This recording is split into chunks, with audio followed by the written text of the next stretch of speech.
मुखम करोति वाचालम पंगुम लंघयते गिरिम यत् कृपातमहम वंदे परमानंद माधवम। बारंबार प्रणाम आप सभी को, एक बार फिर आप सभी के बीच में उपस्थित हूँ आपका अपना एस्ट्रो गुरु महेश व्यास। आइए चर्चा की हम शुरुआत करते हैं। आज का हमारा यह वीडियो फिर से गणेश जी महाराज की पूजन अर्चन को लेकर के है। गणेश चतुर्थी आ रही है, आप सभी को सर्वप्रथम गणेश चतुर्थी की बहुत बहुत बधाई, बहुत बहुत शुभकामनाएं। चर्चा की हम शुरुआत करते हैं और जानते हैं कि हमारे घर के मुख्य द्वार पर गणपति जी की स्थापना हमें क्यों करनी चाहिए। तो आपको जानना बेहद ज़रूरी है। आपके घर के मुख्य द्वार पर गणपति की स्थापना यदि है तो इसका मतलब आप मान के चलिए कि आपके परिवार में वो तमाम नेगेटिव एनर्जी, वो तमाम जो बुरे विचार हैं, आपके घर में कदापि प्रवेश नहीं कर सकते। विघ्न हरण मंगल करण, विघ्न को हरने वाले भगवान श्री गणेश यदि आपके द्वारपाल बनकर के अगर बैठे हुए हैं तो आपको चिंता करने की कोई भी बात नहीं है। बस गणेश जी महाराज का नियमित पूजन हमें वहाँ पर करना चाहिए।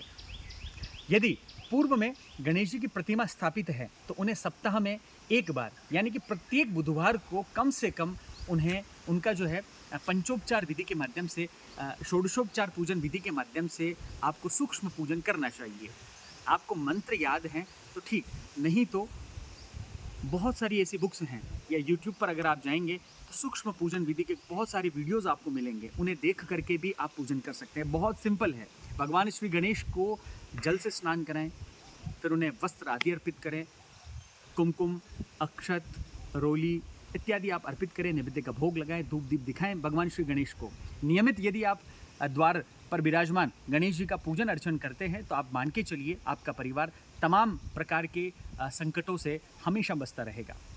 यदि पूर्व में आपने गणपति जी की स्थापना कर रखी है तो आपको नियमित उनका सप्ताह में एक बार बुधवार के दिन पूजन अर्चन करना चाहिए।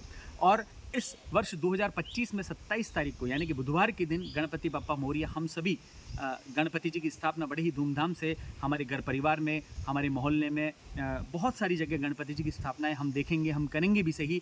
तो हमें एक ऐसा नियम बनाना चाहिए, कम से कम ये जो 8 से 10 दिन का जो अंतराल रहेगा, इन दिनों में तो हम नियमित द्वारपाल जो हमारे विराजमान हैं, मुख्य द्वार पर विराजमान जो गणेश हैं, इनका नियमित इन दिनों में कम से कम हमें विशेष पूजन अर्चन करना चाहिए। इसी के साथ में शास्त्रों में बहुत ही सुंदर जानकारी यहाँ लिखी है। गणपति अथर्वशीष में स्पष्ट कहा है कि विद्यार्थिर लभते विद्या, धनार्थिर लभते धनम, पुत्रार्थिर लभते पुत्रा, मोक्षार्थिर लभते गतिम। भगवान श्री गणेश के लिए कहा है कि जो विद्या अध्ययन की रुचि रखते हैं, विद्या को प्राप्त करना चाहते हैं, उनके लिए गणेश जी की आराधना उत्तम है।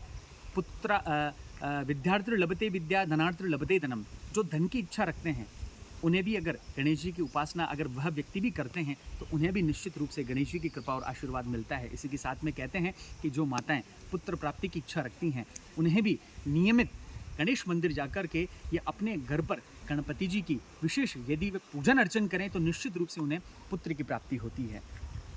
इन तमाम जानकारियों के साथ में इन जो ये पर्व हमारा अनंत चतुर्दशी तक जो ये पर्व चलेगा, गणेश चतुर्थी से अनंत चतुर्दशी तक, इस बीच में आप प्रतिदिन भगवान श्री गणेश को मोदक का भोग लगाएं, दुर्वा की माला आप नियमित भगवान श्री गणेश को अर्पित करें। तो आप मान के चलिए यह आपका नियम आपको भगवान श्री गणेश का खूब सारा आशीर्वाद प्रदान करेगा।